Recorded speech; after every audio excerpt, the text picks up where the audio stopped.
नमस्कार, good morning, सुप्रभात। मैं विकास कुमार कुशवाहा आप सभी को अपने चैनल में बहुत बहुत स्वागत करता हूं। जी हाँ, मैं जानता हूं कि आपका समय बहुमूल्य है, इसलिए आपको न्यूज देखने की समय नहीं मिल पाता।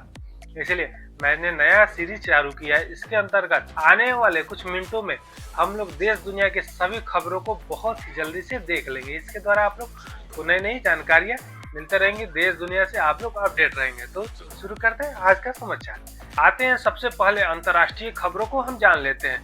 जी हाँ, अंतर्राष्ट्रीय खबर भारत में रूस राष्ट्रपति व्लादिमीर पुतिन साहब आए हैं, जिसके दौरान वहां पे भारत और के जो प्रधानमंत्री श्री नरेंद्र मोदी और रूस के जो राष्ट्रपति हैं श्रीमान व्लादिमीर पुतिन के गर्मजोशी भरे मिलन के साथ यह विश्लेषकों में यह मानना है कि उनके गर्मजोशी की वजह से जो यूरोप पश्चिमी कंट्री चाहते थे कि रूस अलग थलग हो जाए, यह बात सही साबित होते हुए नहीं नजर आ रही है।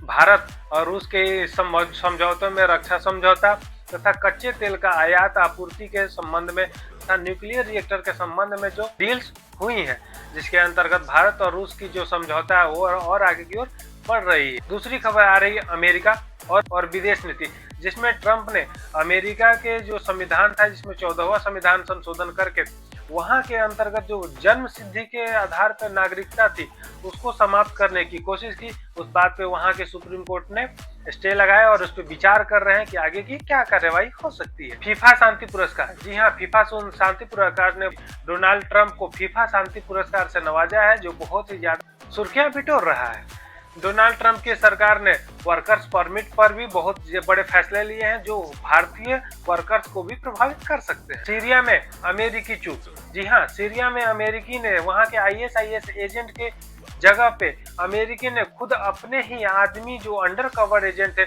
उसको पकड़ के उसकी जान ले ली, जिसकी वजह से यहाँ सीरिया में अमेरिकी का बहुत भयंकर चूक देखा जाए। पाकिस्तान और अफगानिस्तान के फिर से गोलाबारी, उसके चमन सीमा क्षेत्र पे फिर से पाकिस्तान और अफगानिस्तान के बाद गोलाबारी के वजह से वहाँ की हालात और ज्यादा बिगड़ते हुए नजर आ रहे हैं और दोनों देशों के बीच तनाव और बढ़ते हुए नजर आ रही है। ब्रिटेन और खालिस्तानी, जी हाँ, ब्रिटेन में देखा जा रहा है कि पहली बार वहाँ के जो खालिस्तानी ग्रुप्स हैं, जो सेपरेटिस्ट हैं, जो भारत के लिए नुकसान दे रहे हैं, उन पे ब्रिटेन पहली बार कार्रवाई करते हुए वहाँ की जो गुरप्रीत सिंह रहेल तथा उससे संबंधित अन्य जो संगठन है उस पर प्रतिबंध लगा दिया है, जो वित्त पोषण कर रहे हैं। दूसरा जो समाचार है वो व्यापार और मनोरंजन से रिलेटेड। जी हाँ, व्यापार और मनोरंजन में नेटफ्लिक्स और वारेन ब्रदर्स के संबंध में दिखाया जाता है, जिसमें नेटफ्लिक्स ने वारेन ब्रदर्स को $72 बिलियन का पैकेज ऑफर किया, जिसके अंतर्गत वो वारेन ब्रदर्स स्टूडियो को खरीदना चाहे, जो हॉलीवुड में बहुत ही भयंकर उछाल ला चुका है। यू का एक्स पर जुर्माना, जी हाँ, एक्स जो एलन मस्क की कंपनी है, जिसे पहले ट्विटर के नाम से भी जाना जाता था, उसमें यू के द्वारा 120 मिलियन यूरो यानी $140 मिलियन का जुर्माना लगाया गया है। इंडिगो की उड़ान में रद्द हो रही है। गंभीर व्यवधान है। इंडिगो एयरलाइन के में क्रू और पायलट की कमी के चलते देश भर में सैकड़ों उड़ानें लगभग 200 से 500 रद्द की गई हैं तथा इसमें भारी देरी हुई है। यह संकट लगातार चौथे और 5वें दिन भी जारी है। यात्रियों की परेशानी। मुंबई, रायपुर, दिल्ली और अन्य बड़े हवाई अड्डों पर हजारों यात्री फंसे रहे, जिससे उन्हें भारी परेशानी का सामना करना पड़ रहा है और कई रूट्स पर हवाई किराया 10 गुना तक बढ़ चुका है। डीजीसीए की सख्ती। नागरिक उड्डयन महानिदेशालय डीजीसीए ने स्थिति का जायजा लिया और इंडिगो प्रबंधन के साथ एक विस्तृत समीक्षा की है। माफी और उम्मीद। इंडिगो के सीईओ ने सार्वजनिक रूप से माफी मांगी और 8 दिसंबर से उड़ान में कटौती करने और 10 फरवरी 2026 तक संचालन सामान्य करने की उम्मीद जताई है।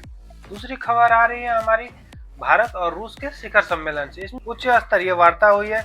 रूसी राष्ट्रपति व्लादिमीर पुतिन की भारत यात्रा के दौरान प्रधानमंत्री मोदी के साथ महत्वपूर्ण शिखर वार्ता हुई। शाही डिनर। राष्ट्रपति भवन में व्लादिमीर पुतिन के लिए शाही भोज का आयोजन किया गया है, जिसमें जो भारतीय भोजन है उनको परोसा गया। आज के समाचार समाप्त हुए। नमस्कार।